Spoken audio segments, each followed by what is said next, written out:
Hi, and welcome to the show. Subscribe at kevinmd.com/podcast and get CME for this episode by clicking on the CME link in the show notes. Today, we welcome Preyasha Tuladhar. She's a family physician. Today's Kevin MD article is Primary Care's Role in Your Well-Being. Preyasha, welcome to the show. Thank you so much, Kevin. How are you doing today? I'm doing well. Thank you for joining me and for writing on Kevin MD. And we'll talk about your article in a little bit. First off, just briefly share your story and journey. Sure. So I'm actually originally from Nepal. I lived there until I was 11. Then my family came to Northern Virginia. I went to University of Virginia for undergrad. Then I went to med school in St. George's. I did an internship with the New York Department of Public Health. Then I joined the family medicine residency in Lynchburg. Did hospitalist for a few years, a little bit of urgent care, and now I'm in primary care. All right, excellent. And we hear so many difficulties and challenges facing primary care today, and I'm a primary care physician myself. So tell us what keeps you going in primary care today. I think it's the relationships. I think that there's so much focus right now and energy is going to all the negative things, but Hmm. I may be in the minority, but I actually really love my job. I think I work for a great organization that supports me, understands me, but I think I'm also really fortunate to have great patients. The nice thing about primary care is you take care of whole families. So you get to understand the family dynamics. You get to take care of, grandpa, grandma, brother, sister. And so that aspect's really nice. I think I'm also really lucky to have a group that works really well with me. We have a lot of fun at work. Sometimes we even get shushed because we're having too much fun.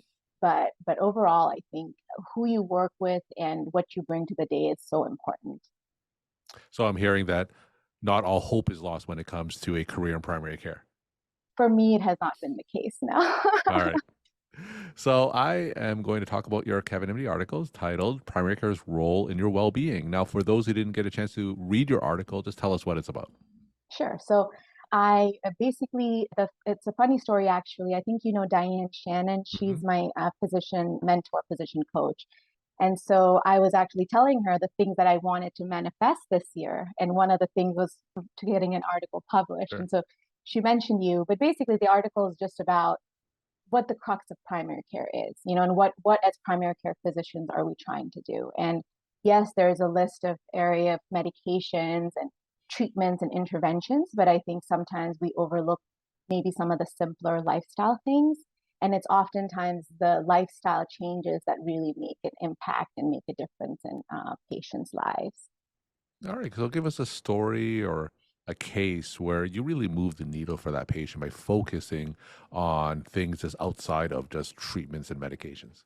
So I've had a lot of patients. I can remember a specific one that had really severe depression, anxiety. We had over the couple of years, we talked of a few interventions. We talked about starting meditation. I'm a big fan of the Calm app, but honestly, YouTube has some great ones. She downloaded it. She really loved it.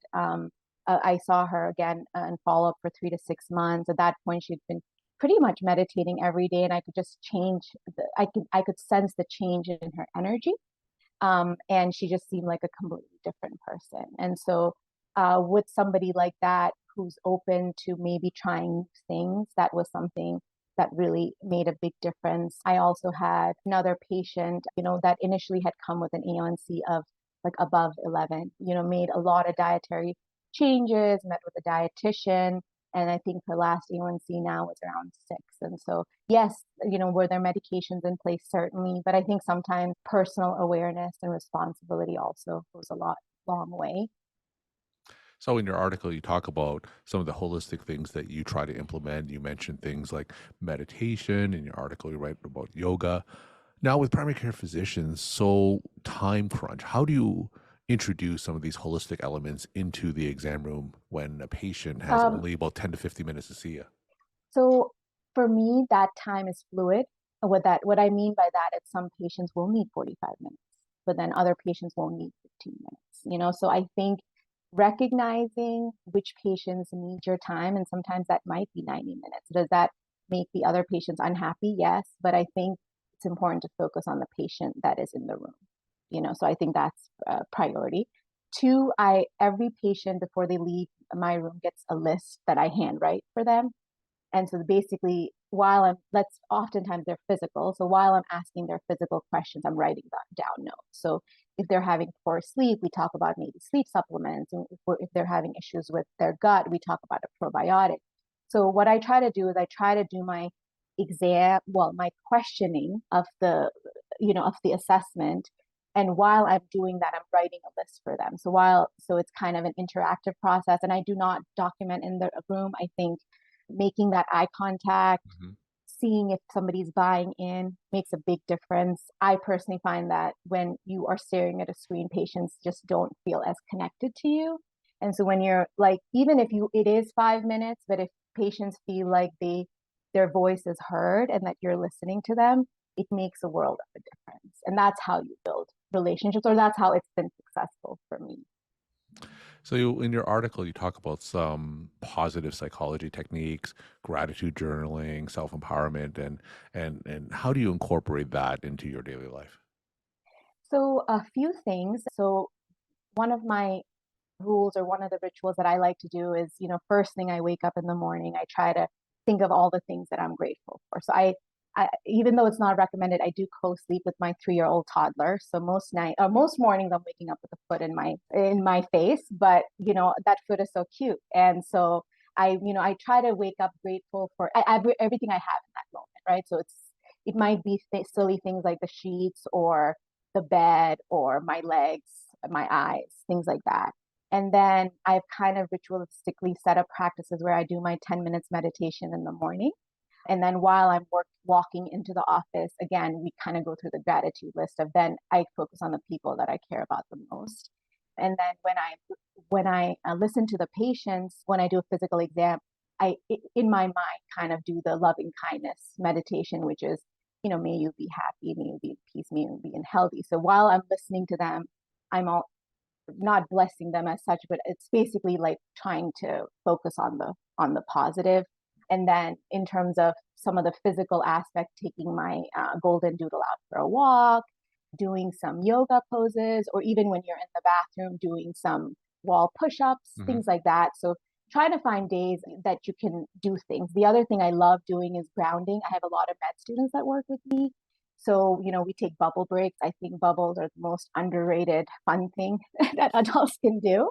And so, I take my bubbles, I blow them outside of our office while we're grounding, in bare feet. So some of them sound silly, I'm sure, but it really makes a difference when you're looking at the grander thing. So with all the obstacles and bureaucracy that threaten primary care today, and I'm sure that you've read so many things that primary care doctors are under pressure for. If you read some studies, if they were to do every single suggested intervention with a patient, it will take like 26 hours in a day or something like that. How do you manage to maintain some of these holistic practices, and how do you manage to maintain your joy in primary care despite all the external pressures that take away from it? So I feel like so much of life and being human is about contrast, right? And it's about the external pressures. But Hmm. I found that the people that have found the most peace is the ones that focus on within and not on the outside. Because do I have a gazillion things every day that make me upset and unhappy? If I were to choose to focus on those, yes. But I find that if I can focus on what brings me joy, what brings me peace, what I can do to give the best care possible for my patients, that's kind of what I choose to focus. And does that make all the problems go away? No. But I think that my responsibility in all of this is increasing the vibrational energy that I bring to my patients. And I think happy doctors make happy patients. And so, do I have a solution for our broken healthcare system? No. But do I feel that in general, we could all focus on within? Certainly. So you mentioned that you had a physician coach, Diane Shannon. She's been on the show and is a regular writer on KevinMD as well. Talk about the role of a physician coach in terms of your professional guidance, because not every physician has a coach. Tell me the impact a coach made on you. Sure. So I'm also on the medical board of of the medical group here. And so part of the leadership things that I'm doing is this leadership program through which they encourage you to find a coach. So it was through that we got We get like 6 free coaching sessions. Mhm. Our company has something called Vital Work Life. I'm sure other companies have similar things set up. And it's been really instrumental. I think coaches can help you identify your blind spots. I think they can give you resources in terms of ways to thrive.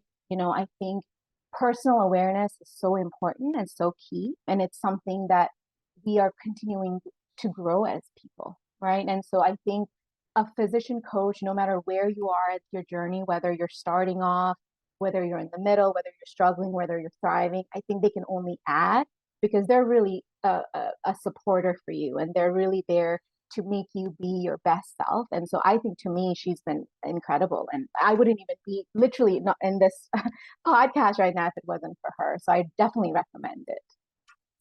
Now, for all those primary care physicians who may be listening to you, but unfortunately not in as good a place, perhaps they're burnt out and thinking of even leaving the profession, tell us what kind of tips, what kind of advice can you share with these other primary care clinicians?